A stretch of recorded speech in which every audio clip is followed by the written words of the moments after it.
Hi guys, welcome to the Little Nun's Room. How are you all doing today? And what is going on in the Little Nun's Room today? Well, I went for a walk today. I thought I needed to do something in nature. So I hadn't been out properly for a couple of days. So I walked to this park that is nearby that I didn't actually know about and was told about by my friend Katie, who lives locally. And it's a good mile and a half walk and then a little bit around the park and then back again. So complete new discovery for me and got me to get to know the area. But I've just feel what's happened today is I've really got in touch with nature, but maybe a bit too closely. So a couple of things. Before I went on my walk this morning, I was having breakfast and I sat on the table and this tiny little spider, and it was really cute, but it was one of the ones that if it had been expanded in any sort of way or blown up into big size, it would be a proper scary looking one. But I thought, no, I'm going to embrace the spider because I do love all things nature. So I turned around and I was like, oh, hello, my friend, how are you? And this little thing was just there and it was like shuffling around a bit. And then suddenly it jumped on me and I screamed.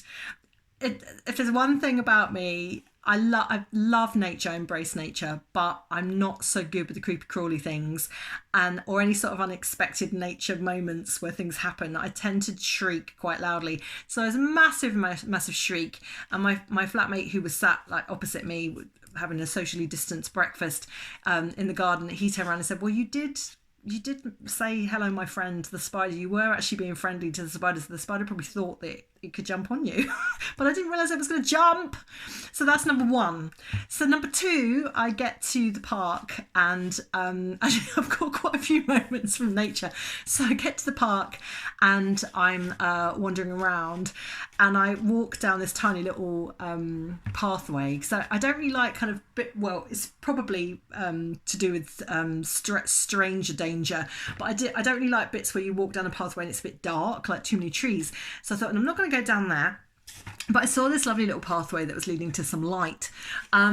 So I was walking along, and as I walked along, I hit something with my shoulder. I don't know, I couldn't, it was out the corner of my eye, this tiny thing. I hit it and I carried on walking. I was like, hang on a minute, what was that? And I walked back again and it was this little caterpillar, this tiny little caterpillar, and it was just dingle dangling there from a leaf. And so I was really fascinated and I was watching it for a bit and looking really closely, but from a distance, if you just see me doing this, which I caught a few people like looking over. They're like, what is she looking at? Because I was looking really intently, but you had to, because this thing was really tiny. It was about this big. And it was trying to get up. And I was thinking, oh, can I help it? Should I help it? It's nature doing its thing. I tell you something, caterpillars, great core muscles. I mean, this thing was like, trying to get up with its arms and this thread was coming from its mouth. It was absolutely fascinating. And then at one point, the wind blew and it started to twizzle whizzle like an ice skater. So, the centrifugal force of an ice skater. And then it kind of crawled up into this little like hook and it span even faster. It was fascinating. So that was great. Got in touch with the little caterpillar today. But from an onlooker, they're probably thinking, what the heck is that woman doing? So left the little caterpillar to get back up. Didn't really move that much, I have to say, in the 10 minutes I was watching it. But I hope it's when I actually went back to look again at the end of my walk, it wasn't there anymore. So it either dropped to the floor or it had managed it. So number three, I go to, I see another little alleyway and I think, oh, I'm going to walk down there. So when I was a kid, I grew up very near to farmland, and me and my friends spent a lot of our time making dens and really enjoying that process of making a den. So we used to take bits and bobs, and my mum was always really, really, good with us, like, make sure you bring everything back that you take, don't leave any rubbish. So that's really always been in my head, and same with my friends too. So we always used to clear ourselves up. So I'm walking down this path and it starts to get a bit more jungly, so to speak. This is like outer edges of London. This is about as jungle as I get, even though I have done the real jungle, but that's another story. So I carry on walking and I come to this clearing. I'm like, oh, this is gorgeous. There's this little clearing. It looked like a den. Looks like the kind of den that we did when a kid. Anyway, I stood there and I'm looking, and there's a little bit of rubbish here and there. And I'm thinking, well, that's not very nice.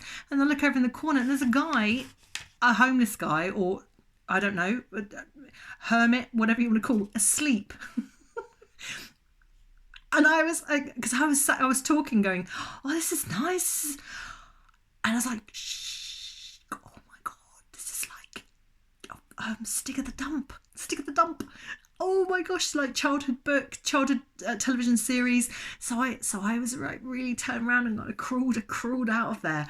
I have no idea what I was expecting to see. Probably fairies, probably the wise woman and Blackadder. I don't know, some sort of magical being, but it was actually a guy asleep. Do you know, good on him. Good on him. You know, what better to be outside, outside in nature right now. You know, he's definitely taken the best of that experience up. Very peacefully sleeping, but I really didn't want to disturb him. So anyway, crawled back out again and went back onto the path. Anyway, it doesn't end there. So number 4, I'm walking back and I'm walking down Forest Road, which sounds really lovely, but actually wasn't that nice. It was the back of lots of houses and lots of garages. And there was one lovely garage where someone had actually painted it really beautifully.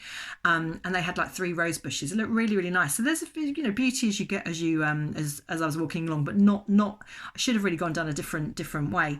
So I'm walking along and I can see this guy walking towards me with a mask on. And it wasn't plane trees. So in London during May, the plane trees, when springtime comes, the London plane trees let off these spores that get you coughing like a trooper, and it can be really, really bad. So it wasn't. I couldn't see any plane trees around, but suddenly started coughing, and I could feel this. I had to get this out of my lungs. It was like really, really intense, like moment of whatever, something, some tree, some nature, a natural thing had let off these spores. So I'm coughing like a trooper, and this poor guy who was wearing this mask, he didn't know where to go. And it was such bad timing. I mean, but there was nothing I could do about it. There was absolutely nothing I could do about it. I was like, I had tears streaming down my eyes, and I'm thinking, this isn't COVID. This is definitely hay fever. This is definitely some sort of nature spore thing. But I couldn't even tell him. I couldn't even get that through to him because I was coughing so much. So eventually I stop. He then kind of makes his way around me and carry on, and then I'm absolutely fine again. But what a moment. It's like, I quite like moments where there's lots of things going on, but four different nature things in one day. But the final lovely thing, and all those things are lovely. And every day is an adventure. Every day is an adventure if you allow it. As I'm walking down my street there, I just noticed this tree. It's the best tree on the street. It's a proper lollipop tree. It's the kind of tree that you draw when you're a kid. It's just so beautiful. It's like this kind of shape. And it's so nice. And I stood there and I was looking at the tree, and it's definitely, a lot of the other trees on the road are new and young, and have been replanted. But this has been here, I reckon, probably a good 40, 50 years. Not that thick a chunk, but definitely established and really, really nice. So I just stood there with the tree, loads of bird action. I mean, deafening bird noises. I don't know whether you're hearing that right now, because obviously we don't have so many cars on the road and there's not so many people around, so you're hearing all of these things: bees buzzing, birds doing their thing, pigeons having a lovely time. It's just all going on right now outside in nature, and just from one simple walk I had the time of the day. I'm actually quite tired now because so much went on, and I really hope that spider that jumped on me wanting to be my friend, I really hope it's okay, because it must have flung, because I just shrieky mode. So anyway, sending love from the little nun's room, and I wasn't in the little nun's room when this adventure happened, but we are allowed out on our walk every day, so to speak. So sending love, and speak to you soon. just remember to like, to follow and subscribe if you love my little stories. I really love sharing them with you. All right, take care. Mwah.